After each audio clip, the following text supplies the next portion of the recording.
separei aqui os pontos mais graves, tá? Os mais impactantes para trazer para vocês, para a gente explicar tudo o que está acontecendo. A contrapartida, gente, tá? Nós vamos trazer sim os principais pontos dessa grande manifestação que aconteceu hoje, inclusive uma narrativa que a esquerda está tentando criar para diminuir aí essa manifestação que aconteceu hoje, mas a narrativa acabou de ser derrubada aqui por terra, que eu vou trazer também essa informação atualizada para vocês.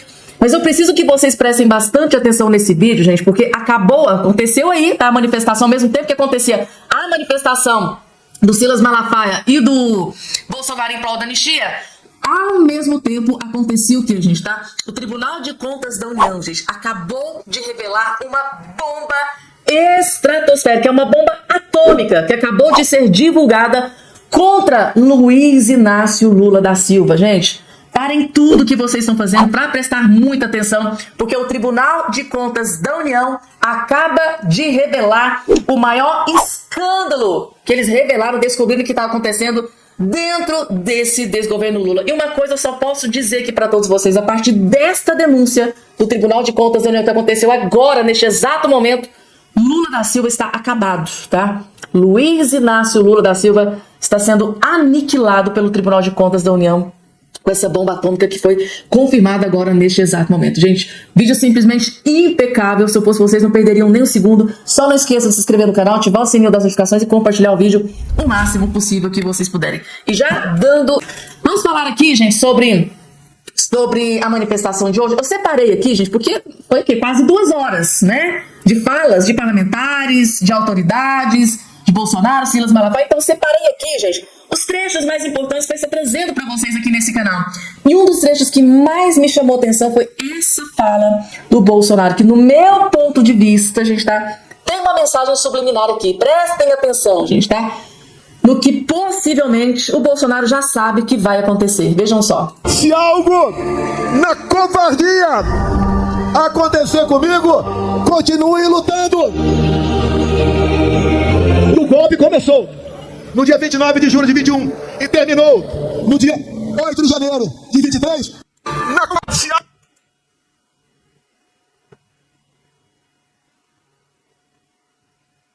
Se algo na covardia acontecer comigo, continue lutando.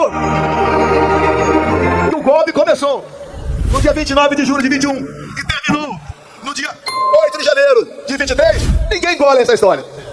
E só não foi perfeito essa historinha de golpe para eles, porque eu estava nos Estados Unidos. Se tivesse aqui, estaria preso até hoje, ou quem sabe, morto por eles. Eu vou ser um problema para eles, preso ou morto.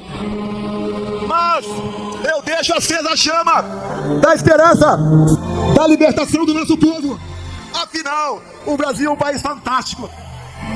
Desculpem o pessoal lá de Israel. Aqui é a terra prometida. Aqui é a terra de Deus. Aqui temos gente do mundo todo. E não vai ser uma pessoa que vai nos derrotar. Aí, gente, é uma mensagem subliminar, né? Será que o Bolsonaro já tá sabendo de alguma coisa? Porque logo no início ele foi bem incisivo, né? Se algo acontecer comigo, né? Não desistam. O que será, né, gente? Que Bolsonaro já está sabendo, que não pode ser revelado. Pra mim foi uma mensagem aqui, gente, tá? Eu acho que ele sabe de algo que está prestes a acontecer. Esse início aqui dessa fala, eu confesso pra vocês que chamou muita atenção. Se algo na covardia acontecer comigo, continue lutando. Essa parte da fala do Bolsonaro, gente, tá reverberando muito, tem muita gente comentando. E você que tá do outro lado mexendo, o que é que o Bolsonaro quis dizer com o início aqui dessa fala nesse vídeo? Coloca aqui embaixo a sua opinião, gente, tá?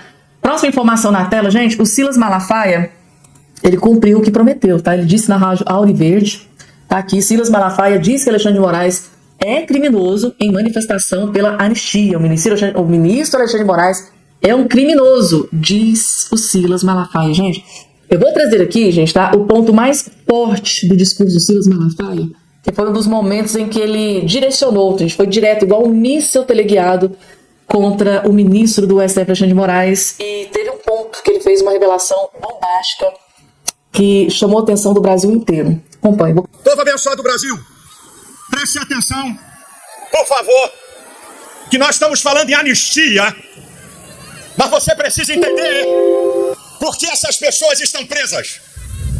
Eu vou fazer aqui declarações fortes e vou provar, porque eu não vim aqui para fazer acusação leviana. Então eu vou fazer uma declaração e vou provar minha declaração. O ministro Alexandre de Moraes é um criminoso. Coloquei esse outro aqui, que esse aqui tá mais completo. Vejam só. O Ministério, pra vocês terem uma ideia, agora, o Ministério Público da Espanha, Alexandre de Moraes, pede a extradição do jornalista Osvaldo Eustáquio, crime de opinião. O Ministério Público da Espanha dá uma lambada em Alexandre de Moraes. O que pra você é crime, aqui na Europa é liberdade de expressão. Se a gente continuar, Alexandre de Moraes, todo brasileiro, artigo 5º, inciso 55 da Constituição, tem direito ao duplo grau de jurisdição. O que é isso? O direito de você recorrer às instâncias. Lula e sua quadrilha foram condenados em todas as instâncias com amplo direito de defesa. Ele rasga o artigo 102, que diz: quem tem foro no Supremo, essas pessoas foram cerceadas do devido processo legal. A coisa é muito séria, minha gente. Essas pessoas não tiveram direito a recorrer nada. Sabe qual é o crime? Golpe de Estado e ação violenta contra o Estado Democrático de Direito. Isso é uma piada! Isso é uma safadeza! E se você continuar, você vai ver que Alexandre de Moraes rasga várias leis. Vou citar uma: 12.850/2013, artigo 4º. A delação premiada tem que ser espontânea. O Brasil viu o que Alexandre de Moraes fez com o Coronel Cid. Olha, já tem uma ordem de prisão contra você. Se você não atender o que a gente está falando, a tua família, tua mulher e tua filha, nós vamos continuar o processo. Isso também é abuso de autoridade. E agora a parte em que ele fala de crimes, vejam só. E aí, gente, o que é que vocês acharam da fala? Corajoso, viu? Silas Malafaia, como sempre, muito corajoso com a sua fala, né, perante o ministro do STF, Alexandre de Moraes. Inclusive já tem aí, tá, gente, jornalistas de esquerda dizendo que o Silas Malafaia tem que ser preso, tem que ser pedida a prisão do Silas Malafaia, que está atentando contra um ministro do STF, dentre outras. É sempre assim, né? Sempre quando o Silas Malafaia fala sobre o Alexandre de Moraes, vem aí a galera da esquerda, né, pedindo prisão do Silas Malafaia. A gente já está acostumado aí com toda essa situação. Agora, vamos falar sobre o início aqui aos nossos trabalhos. Eduardo Bolsonaro desmascarou os apresentadores da Globo News sem dó e nem piedade. Gente, um dos melhores vídeos que você vai assistir no dia de hoje. Vejam só. O nome do Eduardo Bolsonaro para presidente da comissão é por conta de sua ligação com o trumpismo. Não, né? Eu já fui presidente da Comissão de Relações Exteriores, claro, né? Temos uma boa relação com a administração Trump, mas não necessariamente por conta disso. Existem várias outras atribuições, assim como a minha presença, né? Depois que eu deixei de ser presidente da comissão, eu me tornei membro durante todos esses anos da Comissão de Relações Exteriores. Então eu sempre estive ali. E a direita, em países como o Canadá, na Europa, Está se afastando do Trump por conta de sua política de American First, que é o mote da campanha eleitoral. Não, né? Na verdade a Europa ela não está gostando do Trump porque o Trump está cobrando uma reciprocidade, né? Com relação às tarifas, com relação ao investimento de recursos do PIB dos próprios países para a OTAN e assim por diante. Então, na verdade, o Trump ele está reorganizando o jogo e resgatando também as tradições e os valores como da liberdade de expressão, que foi o recado que o vice dele, o J.D. Vance, deu em Berlim. Então não é que há um abandono do trumpismo. E todos eles estão, inclusive, aceitando as propostas de Trump. No Canadá, por exemplo, caiu o primeiro-ministro, Justin Trudeau, e ele já estava, antes de cair, já estava falando em reorganizar, em refazer a política migratória do Canadá, que era a principal crítica do Trump para com o Canadá. Então, né, na verdade, eles estão cedendo aos apelos do Donald Trump, não é que eles estão se afastando, isso está equivocado. Aí eu me pergunto, por exemplo, se o Trump levar adiante a ideia de taxar produtos brasileiros, entre eles do agronegócio. O PL vai ficar com Trump ou com o Brasil? Olha, primeiro você tem que lembrar o seguinte: por que Trump tarifaria o Brasil? Pode ser por conta de reciprocidade, porque os produtos americanos são muito, pagam muitos impostos chegando no Brasil. Essa sim é uma política protecionista brasileira e totalmente contraproducente quando você enxerga a cadeia global de produção como uma coisa só, que é uma visão mais moderna, e o Brasil infelizmente não adota. O Brasil parou no século passado com a política praticamente soviética nesse ponto. Ele poderia retalhar as frases do Lula em defesa do Hamas. Ele também pode retalhar naquilo que ele já falou, em todos aqueles que querem acabar com o padrão dólar nas comercializações internacionais. E até mesmo o chanceler da Rússia, o Lavrov, falou, que olha, essa ideia de moeda dos BRICS não é minha não, essa ideia aqui é do Lula, é dele. Como quem diz, é o Lula que está com essa iniciativa, e é verdade. Então, essas condutas do Lula é que podem fazer o Brasil ser tarifado pelos Estados Unidos. Que o Trump está utilizando as tarifas não como um mecanismo comercial para proteger a indústria americana de eventual concorrência de produtos internacionais, mas sim como estratégia de geopolítica. E o Brasil já utilizou isso no passado. Não vou citar exemplos agora para o vídeo não ficar muito longo, mas no passado já utilizamos também desse mesmo mecanismo contra vizinhos nossos aqui para nos beneficiar em fóruns e organismos internacionais. Então, se o Lula parar de atacar o Trump, se a Janja parar de mandar o Elon Musk para aquele lugar, se os ministros do Lula pararem de dizer que os Estados Unidos é um país genocida, isso certamente fará com que os brasileiros não sejam tarifados, porque em última análise, esse aumento de impostos a produtos brasileiros para entrar nos Estados Unidos, isso sim vai causar um problema econômico para nós aqui, Provavelmente ocorrerá desemprego, pode ocorrer até outros problemas econômicos mais profundos. Mas se nós estivéssemos realmente pensando num país se nós tivéssemos realmente um presidente pensando no Brasil em primeiro lugar, ele não iria querer bater de frente com os Estados Unidos como quem quisesse criar uma concorrência com a maior potência econômica ibérica do mundo. O Brasil nunca jogou esse jogo. Isso é jogo para outros países, outras potências, E se eles realmente estivessem pensando no melhor para os brasileiros, eles tentariam agora fazer uma interlocução com as autoridades norte-americanas, coisa que não está acontecendo.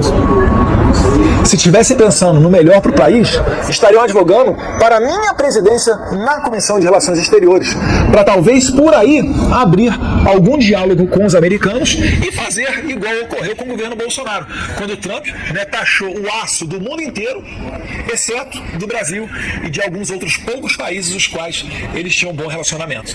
Então, essa é a resposta. A gente não pode ignorar que a possibilidade do Brasil ser tarifado é única e exclusivamente por discursos do atual ocupante da cadeira presidencial, que em nenhum minuto apresenta qualquer benefício aos brasileiros ao vocalizar a criação das moedas dos BRICS, por exemplo. No mais, a gente tem que fazer uma análise justa dos fatos, deixando de lado as paixões e as opiniões. Boa tarde aí. Gente, se a gente for parar para analisar, esses jornalistas da Globo News, eu fico impressionada. Será que eles não reparam, será que eles não observam a forma agressiva com que o Lula sempre menciona o presidente dos Estados Unidos, Donald Trump? Em cada fala do Lula, ele ataca o Donald Trump. Em cada fala do Lula, ele faz uma menção negativa ao governo Donald Trump. Aí, o que o Lula espera? O que o Lula espera? Ou seja, ele vai com o espinho, mas ele tá querendo receber flores. Então, é a questão da reciprocidade. Se eu tô sendo atacado pelo presidente do Brasil, o que o Donald Trump vai fazer? Então, assim, é uma hipocrisia sem tamanho. Será que esses jornalistas não percebem a forma negativa com que o Lula sempre menciona o nome de Donald Trump, presidente dos Estados Unidos? E é uma questão também que está me chamando muita atenção, Por que esses jornalistas da Globo News não convidam o próprio Eduardo Bolsonaro para uma entrevista, para que eles possam perguntar e receber as respostas ali na cara, como o Eduardo Bolsonaro acabou de fazer? Pegou ali algumas partes de algumas falas dos jornalistas e, na sua grande maioria das vezes, quer proteger o Lula, custe o que custar, porque querem que o Lula se perpetue no poder para que continue jogando bilhões e milhões ali dentro do grupo Rede Globo, não querem jamais que o Lula saia da presidência, então fica esse desespero para tentar livrar a cara do Lula e passa pano para as falas desastrosas do Lula quando ele menciona o nome de Donald Trump. Até a Janja, aprendeu com o chefe Moore, foi ele atacar o Elon Musk da forma mais sorrateira gente, não precisava, foi completamente desnecessário.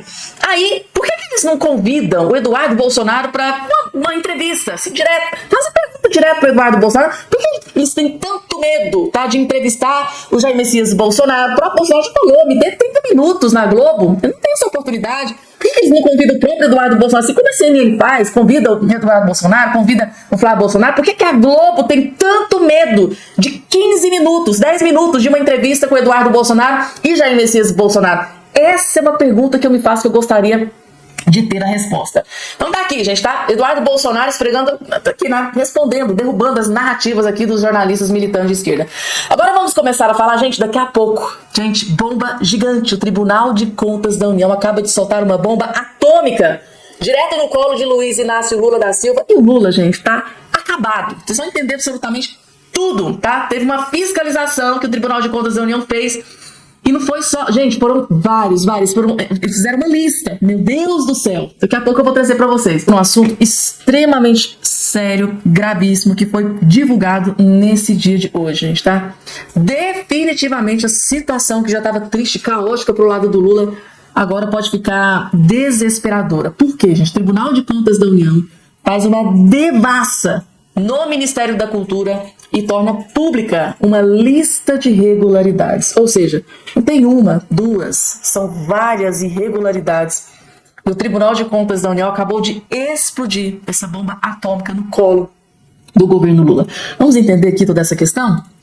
Relatórios do Tribunal de Contas da União, apresentados neste sábado 15, revelam uma série de irregularidades na gestão do Ministério da Cultura ao longo das últimas décadas, tá?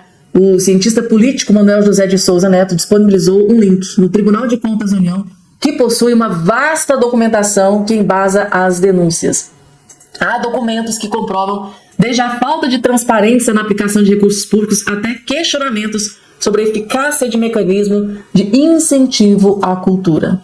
A falta de transparência e não cumprimento das obrigações de prestação de contas se mostram recorrentes. O Tribunal de Contas da União, em todos os documentos, revelou dificuldade na fiscalização do dinheiro público por meio de má gestão e desvios de finalidade. No governo do presidente Luiz Inácio Lula da Silva, esses problemas se tornam comuns, de acordo com a análise. As auditorias sugerem indícios de corrupção. 2 enviaram à Comissão de Segurança Pública e Combate ao Crime Organizado da Câmara dos Deputados. Há indícios de que pode existir uma quadrilha interna e externa, segundo o auditor, gente, tá? Senão, ele não mandaria para a comissão, ressaltou Souza Neto. Vocês entenderam aqui a gravidade da situação, gente, tá?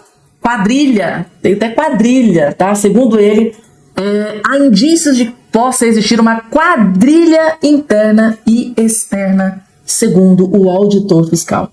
Ao se definir como esquerda, ele diz que não visa atingir nenhum governo especificamente e que todos tiveram responsabilidade, mas expõe todas as mazelas da gestão do PT. O Ministério da Cultura deveria fazer uma sindicância e mostrar que pretende melhorar, mas isso ele não está fazendo. As declarações dele foram feitas na live de Tamir Felipe, militante de esquerda e assessor do PSOL. Este é um Wikileaks, né, da cultura, né? Os fatos estão sendo revelados. É uma organização, isso aqui é uma organização que ganhou notoriedade mundial em 2010, quando divulgou grandes vazamentos de documentos confidenciais relacionados, entre outros, aos governos de estados dos Estados Unidos. Souza Neto foi membro do Conselho Nacional de Políticos do Ministério em 2005 e 2017. Pelos documentos, o Ministério da Cultura estaria, neste momento, sendo aparelhado por militantes que receberiam recursos para defender o governo. Um dos exemplos que vazaram em outra situação foi em relação à denúncia da Secretaria Nacional das Mulheres do Partido dos Trabalhadores, da Anne Moura. Em áudio, segundo o jornal Estado de São Paulo, ela teria acusado os comitês culturais criados pelo presidente Luiz Inácio Lula da Silva e pela ministra da Cultura Margarete Menezes de beneficiar aliados políticos nas eleições de 2024. As declarações atribuídas a elas foram feitas durante o encontro com áudio gravado e divulgado na segunda-feira, dia 10. A acusação dela seria referente ao Programa Nacional de Comitês de Cultura, lançado em setembro de 2023, com um orçamento de 58,8 milhões destinados à mobilização. O projeto apoia a formação de artistas no Brasil. Com base em Manaus, Anne teria informado que o ex-chefe do comitê local, Marcos Rodrigues, deveria ter usado a estrutura do grupo em sua campanha para vereadora da cidade, em que ela foi derrotada. Outra questão levantada pelo levantamento documental diz respeito a irregularidades em convênios na área de tecnologia da informação, que, segundo os documentos apresentados, o Tribunal de Contas da União teria considerado alguns convênios não econômicos, ineficazes, além de apontar para o não cumprimento do objeto contratado. Foi um choque para a gente, destacou a cientista política. Aquela coisa de descobrir o mecanismo, caiu a ficha. Acho que para muita gente está caindo. A citação que mencionam a ineficiência de funcionários que, dentro de um organograma confuso, mal sabem quais suas funções. Os documentos também revelam a dificuldade de definir metas e projetar os resultados esperados. Ou seja, 58,8,6 aqui milhões, gente, tá? Sendo utilizado de forma criminosa, segundo o Tribunal de Contas da União, sem fiscalização, sem... Eu fico impressionada, gente, como isso aqui não foi revelado antes, porque, segundo aqui a matéria, isso já vinha acontecendo. Imagina quanto dinheiro público tá indo para lata do lixo, pro bolso, né, desses artistas que ajudaram, né, aqui no último pleito eleitoral de 2024. Quanto dinheiro do povo tá indo pro bolso desses artistas, nesse que pode ser um dos maiores escândalos de corrupção dentro do governo Lula. Pessoal, vocês entenderam a gravidade dessa denúncia grave que o Tribunal de Contas da União acabou de explodir aqui contra esse desgoverno Lula? Margarete Menezes, ministra da Cultura, está simplesmente assolada em uma lama de irregularidades na distribuição de verbas do Ministério da Cultura, gente, tá? E tem, gente, tá? Parlamentares, né? Tem o deputado federal Zucco, tem o Carlos Jordi, que tá aí, gente, tá tentando, tá acionando o Tribunal de Contas da União, os órgãos responsáveis para fiscalizar, porque tem que estancar essa sangria, gente, tá? É muito dinheiro do povo sendo jorrado nas mãos de artistas que outrora ajudou o Lula, ajudou os aliados do Lula. E isso é muito, mas muito grave, gente. Esse escândalo que tá explodindo aqui agora dentro do governo Lula, isso aqui, gente, pode acabar de uma vez por todas, tá? Com a reputação política de Luiz Inácio Lula da Silva, que já vinha destruída, né, nas últimas pesquisas, tá? A gente tem informação de que essa bomba aqui realmente atingiu em cheio o Lula, porque ele está aí tentando recuperar sua popularidade e, de repente, mais um escândalo envolvendo uma de suas ministras. Quem diria, né, gente? Margarete Menezes, ministra da Cultura, sendo envolvida, né, em um dos maiores escândalos possíveis, maiores escândalos de corrupção dentro desse desgoverno Lula, gente, tá? Vai ter dedo podre para escolher ministro esse Lula. Ou será que ele escolhe mesmo de propósito? Vou escolher essa aqui porque essa aqui vai jogar no meu time. Daquele jeito, né, que o Lula joga. Pode colocar aqui embaixo a sua opinião.